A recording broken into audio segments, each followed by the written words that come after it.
welcome to another video from the CTAD Clinic. My name is Dr Mike Lloyd, I'm the director of the clinic, and today I'm going to be doing a part 2 video on avoidance in trauma. The last video was looking at why avoidance is such an important part of a traumatic reaction. In this video I'm going to be looking at how to begin the process of removing avoidance. First things first, obviously this is best done within the context of being in therapy. So if you are not in therapy and you're looking for this video to advise you on how to overcome avoidance, I would be careful, largely because sometimes avoidance is a really important part of the natural process of trauma, and you may have dissociation as part of your traumatic reaction, and there may be lots of reasons why avoidance is actually an important part of functioning. So to overcome this, begin thinking about how you would be assessed and the journey that you would take through avoidance through your trauma alongside your therapist is important. Having advice, having counsel, having someone who can guide you through the process, who can educate you, help you understand exactly why avoidance is happening and give you some specific techniques is really useful. So this isn't necessarily something for everyone to do on their own.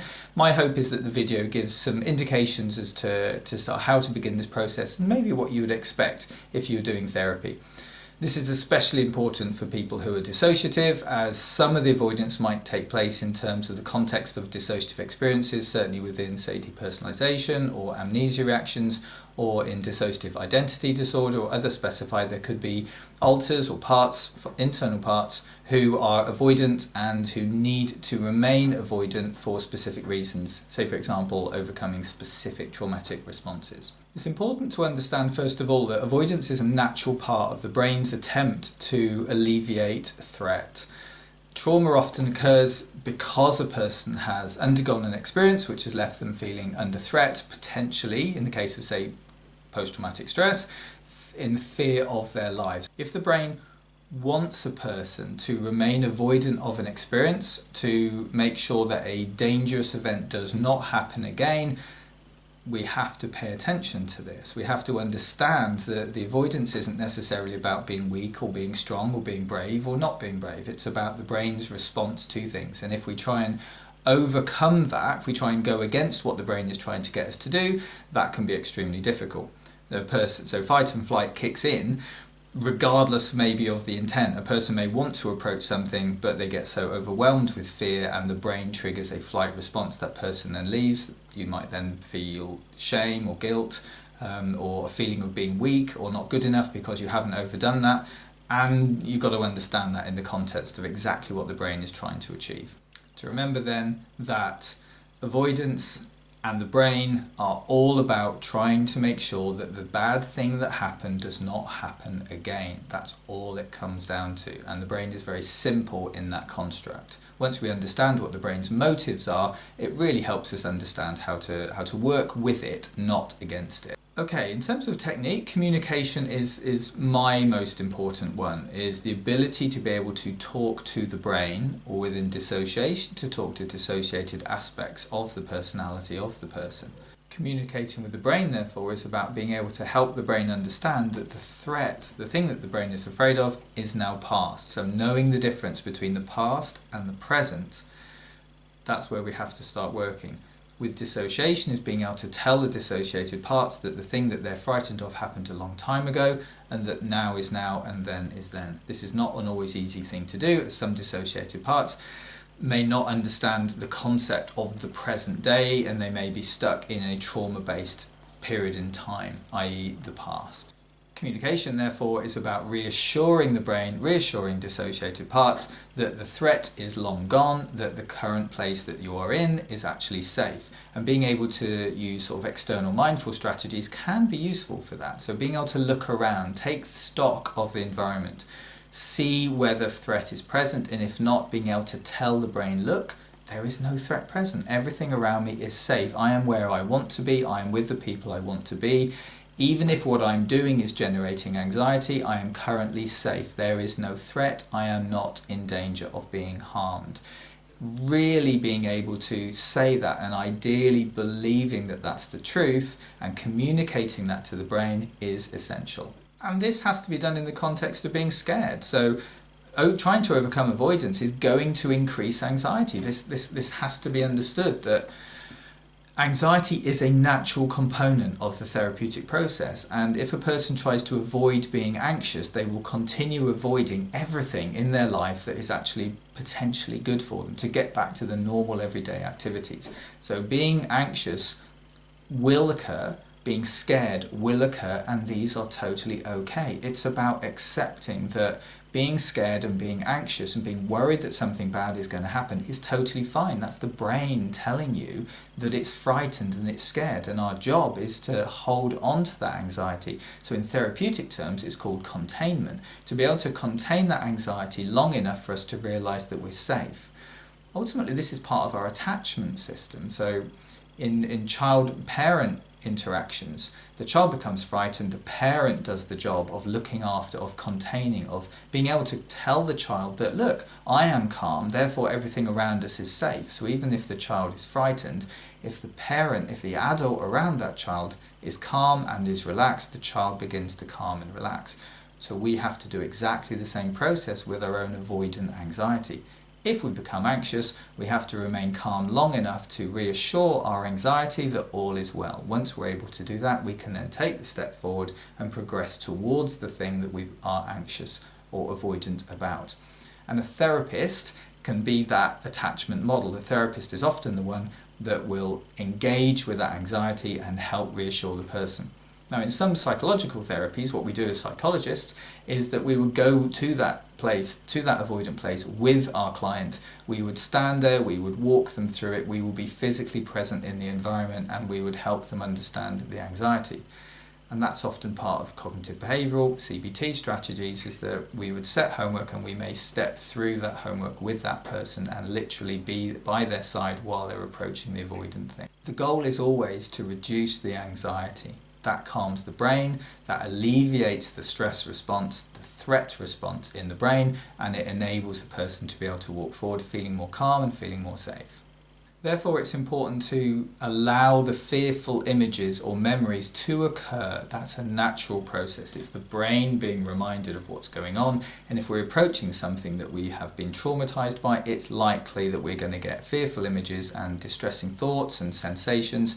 And to be able to stand with those and accept them and allow them to flow through, rather than try and avoid them, rather than trying to push them away, to allow them to flow through, but without doing this in a way that increases the fear. And this is why it's important to assess the point, because some people may become so distressed and so fearful of approaching the avoided activity or place or person that it doesn't work. So the therapist will help the person understand the timing of this, to be able to know when to progress forward and be able to know when to step back. Because for many people, the level of avoidance is there to maintain a secure enough base for that person to be able to step forward at some point in the future.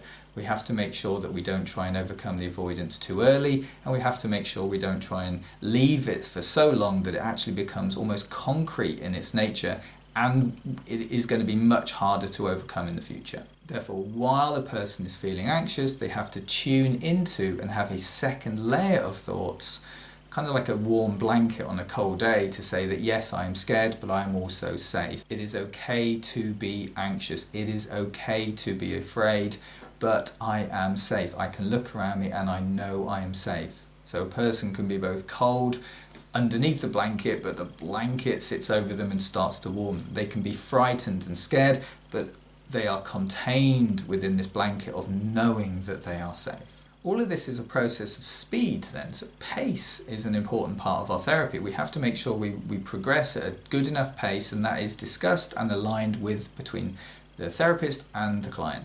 We can't go too quickly, can't go too slow. But the pace within the person is all about slowing down. Anxiety is an emotion of speed. It's all about up, up, up, up, up. And actually we have to mediate this and we have to slow this down. So being able to slow the thoughts, being able to breathe, being able to relax, do all the strategies that you might be being taught as part of therapy about how to relax and calm. All of those are really, really important, because to slow the emotions down is to engage with the thought process. And no matter how afraid or how anxious you might feel, being able to think, I am safe, is essential. Without that thought process happening alongside the emotional process, very little can really be achieved. And this is why with dissociation it's so important to engage in those dissociated parts, so that one aspect of the functioning of the brain is about the emotional response, the hyper arousal, the speed, the highly anxious, highly agitated emotions, and another part is the cooling and the calming thought process. Yes, I'm anxious, but I'm also safe. Then we come to my concept of overwriting. What we're trying to do then is not recreate what was. A lot of people say, I just want to get back to how I used to be. Well, that was actually like before the trauma, so the trauma then is sort of still in front of you. If a person has a car crash and they can't really drive comfortably or feel calm, they want to get back to how they were. That means almost taking away the sense that the crash occurred, which means nothing can be learned from it. I much prefer thinking that you become a different version of yourself. So the pre-trauma personality or identity is like version 1, and then the trauma occurs, and then there's version 2. You actually create a new aspect of yourself. So you become a person that has gone through a car crash, that has learned something about that car crash, and has ideally gained something from the experience. This isn't true for all types of trauma, obviously. So some sort of particularly, say, child-based traumas, it's not really going to be the same process. So we're talking about the difference between simple and complex trauma at the same time. But overwriting means finding a new path to the thing that you want to have back in your life. So for example, if you've gone to a place and there's been a terrible accident and that has become traumatic, you want to be able to go back to that place, but you'll go back to it in a slightly different way. You generate a new narrative, a new story for yourself. I'm a person that has survived this trauma and I'm going back to the place that I want to do. The reminders of the things that went wrong, I need to overcome. I need to find a new way of maintaining these things in my life, even though I carry the memories of the traumatic experience. So overwriting isn't about pretending that something didn't happen. It's fully accepting the thing that's happened and finding a new way, a new set of experiences within which to enjoy that. If this isn't done, then the activity is lost, and grief is something that can maintain avoidance. So to be able to overcome grief is to go back to the place that was really sad, but to do it with a new thought process, that this is what you want to be able to do. You are focusing and concentrating on going back to the thing that you wanted to do, and that means that you ideally will get there and fully appreciate the effort that it's taken to get there. So in the past it might have been easy to go from A to B, and in the present actually going from A to B is really difficult, so you go from A to C to B and you say, look what I have achieved. You celebrate this. And this is where the other bit comes in, which is about sharing. With avoidance, it's such an isolated thing, is that people feel lonely within their avoidance. And I think it's much more important to be able to share the fact that you're frightened of something, to tell other people that you trust, that you know well, that you're not able to do something that you used to be able to do easily. We can be quite shamed into thinking that because we did it really well and it was easy, then we become traumatized and now it's really difficult. It can make us feel useless and worthless, like I can't even do this easy thing that I used to do. Well, of course you can't, because the trauma changes that whole space within that activity sits. So to tell other people that you're frightened and to say, I want to go back to this place, will you come with me? Will you help with that process? It's twofold win. A, you get someone to support you on that process towards approaching the thing that you've avoided, whether it's a friend, family member or a therapist. So you get to share that, you are contained, that person will help support you. And you've got somebody to celebrate with, you've got somebody who might be able to hug you and hold you or just say, well done, look what you've achieved. So you have that sense of achievement. Being traumatized often means that we don't celebrate things. We feel worthless and we feel valueless, we feel frightened in ourselves. We have to find that way of being able to achieve. So when we find a new route, when we overwrite a traumatic experience with a new experience, we're able to go back to the place that we were traumatized in, or go back to that activity that we were traumatized in and have that activity again. We have to celebrate this. And in my clinical experience, working with survivors of trauma, is they are really not very able to celebrate. They don't feel that anything is worth celebrating. And part of the therapy is to encourage people and almost help teach them maybe for the first time, how to celebrate achievements. Some people with very traumatic childhoods, they lack the ability to accept compliments, they lack the ability to celebrate, they lack the ability to think that they're capable of doing anything wonderful at all. And Overwriting is about helping them realise that just doing that simple thing, going back to that building that the fire was in, and that being the trauma, is a wonderful experience. It should be celebrated because it is a massive, massive achievement.